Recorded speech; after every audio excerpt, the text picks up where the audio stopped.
From your hospital's main page, you can access reports and graphs about the different boost measures.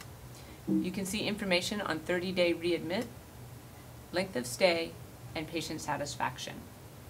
For example, to access the graphs and report for 30-day readmit, click on the 30-day readmit tab and you will see a sub-tab appear with reports and graphs.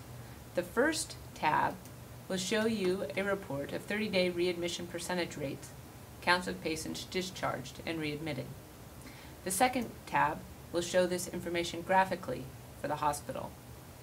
If you wish to see the information broken out by each reporting unit, click on the third tab and you will see the data for the whole hospital, your boost unit, and your comparison unit. Similar information is available for patient satisfaction and length of stay by clicking on those respective tabs and going to their sub-tabs.